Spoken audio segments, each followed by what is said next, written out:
Chers amis, bonjour, Bezrat Hashem, Nasseh, Menasseh Bechol, Maaseh Yadenu.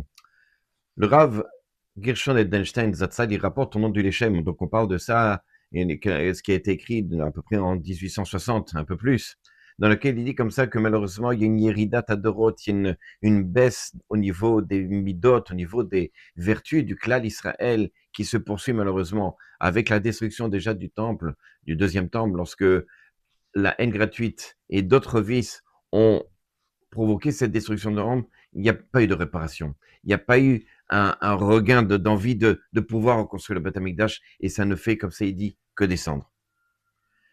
Alors, comment la Géoula peut venir? Comment on peut espérer un tikkun? Est-ce qu'il y a un tikkun? Est-ce qu'il y a une réparation?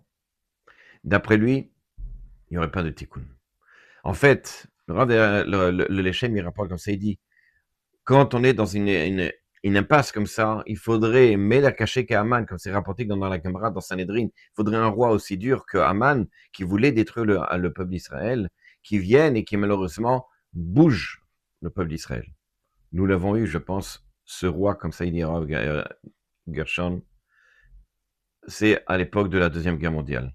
Il y a eu malheureusement des millions de Juifs qui sont partis, parmi eux des tzadikim, des justes, des rabbanim.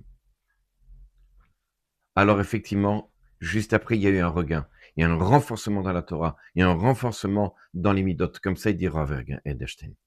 Et aujourd'hui, nous voyons combien des jeunes sont prêts à se sacrifier pour la Torah, pour avoir un meilleur comportement.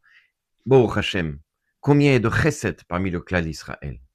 Alors il dit le Rav Gershon Edelstein, effectivement, aujourd'hui, on peut espérer effectivement la Géoula qu'elle arrive, parce qu'il y a tellement de gens qui font tchouva, tellement de gens qui prennent sur eux et qui travaillent sur eux. Et malgré les difficultés, malgré l'influence extérieure, ils se renforcent.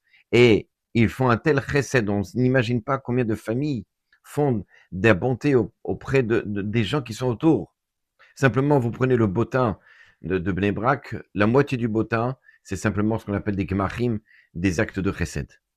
Mais dit le Rav Hashem, Bezrat Hashem, Besrouzé par ce mérite-là, alors effectivement, on mérite maintenant la Géoula. À bientôt.